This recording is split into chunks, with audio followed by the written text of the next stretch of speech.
Very much. It's fantastic to be able to talk about our project today. So this relates to lung cancer and lung cancer screening and the challenge we have in delivering it and making screening more precise. More precise screening is better for patients and better for the health system. Try not to break your computer. So background then. So lung cancer is the third most common cancer, but the most deadly. So if you look at the graph, the impact of lung cancer is far greater in terms of mortality than other cancers. And unfortunately, in Manchester and Greater Manchester, that impact is even higher due to deprivation. So it kills one person every 15 minutes in the UK, as I say, commonest cause of cancer death. And the graph at the bottom just shows the increase in incidence as deprivation also increases. So there's a threefold increased incidence in deprived communities, and that relates to the association with smoking rates, but also other factors such as occupational exposures, pollution, etc.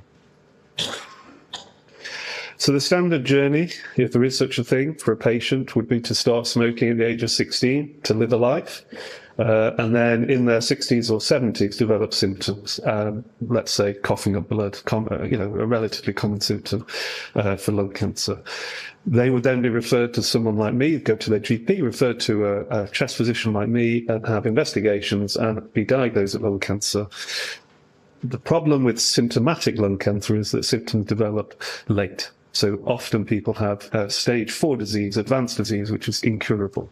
So if you wait for symptoms to develop, then your options are more limited, and about half of patients will die within 12 months. So that's if we wait for symptoms. So this is where screening comes in. So we now have, and have had for a decade or more, high quality evidence that screening those at high risk with low dose CT reduces lung cancer mortality. So if you put people at risk on a scanner, you can find lung cancer, and early stage lung cancer is curable. The other important thing, of course, is the main risk factor for lung cancer is smoking. So stopping people smoking is also another absolutely key intervention.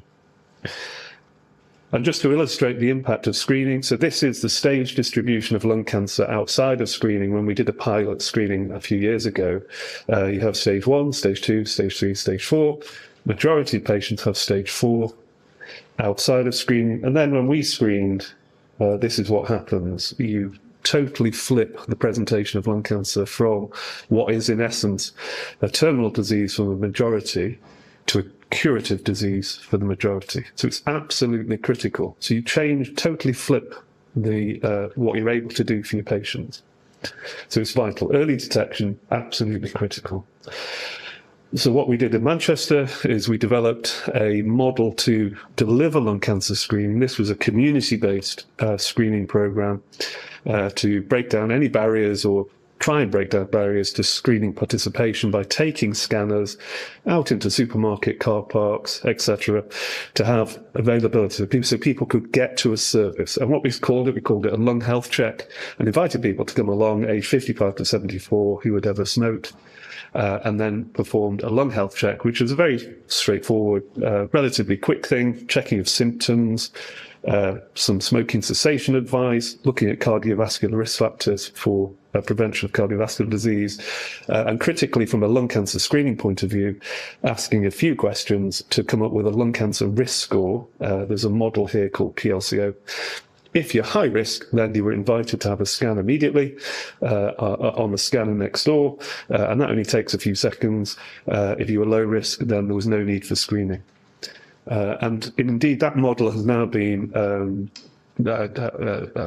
pushed out nationally, and we now have a national lung cancer screening program. So the work we've done here in Manchester had a foundational impact in terms of developing screening nationally, which is something I think we can be really proud of here.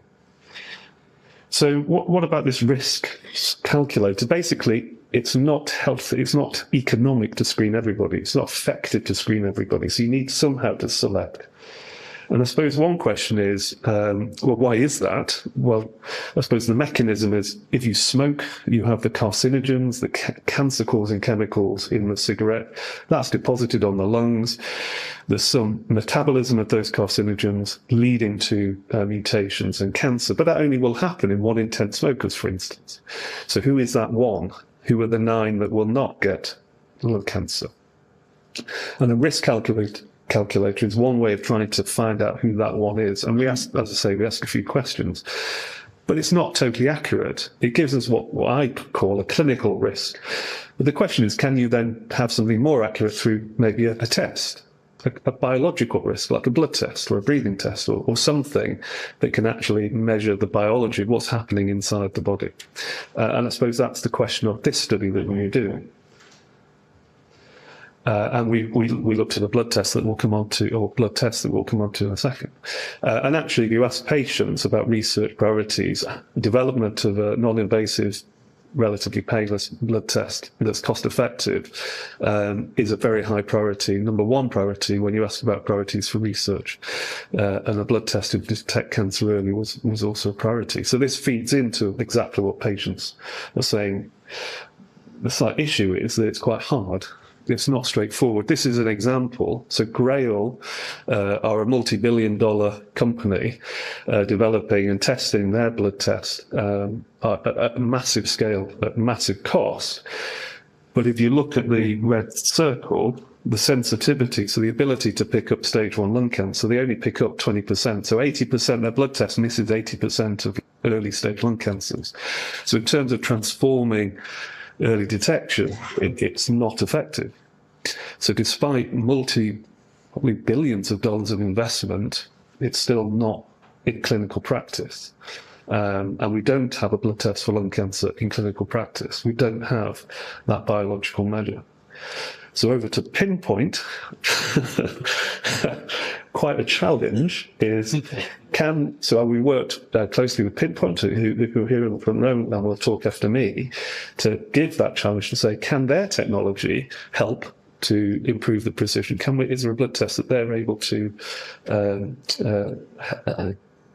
for us to use to help with our clinical problem? So our study then, working with Pinpoint, we said, can the Pinpoint technology, which is a Pinpoint score, which is derived from routine blood tests and tumour markers, can that improve that decision point?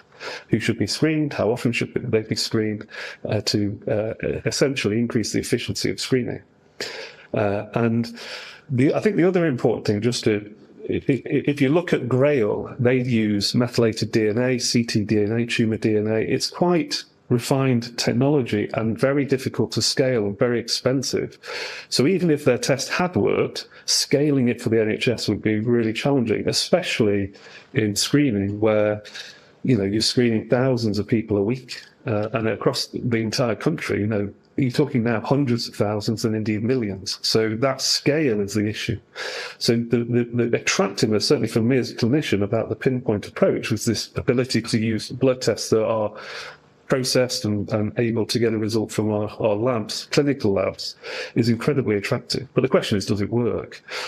So we did an observational cohort study. We asked people who are coming to screening, eligible for screening, and said, would you mind if we took a blood test, single blood test, one time point, giving us lots of measures within that blood test, and then handed those results over to Pinpoint, who then came up with a score, but they were blinded to the case status. They didn't know whether, and indeed we didn't know whether people on the screening trips had cancer or not when we took the blood. So the screening cohort, we recruited 1,000 people across the screening service. We also just enriched the population a little bit by recruiting 50 people from the lung cancer clinic cohort as well.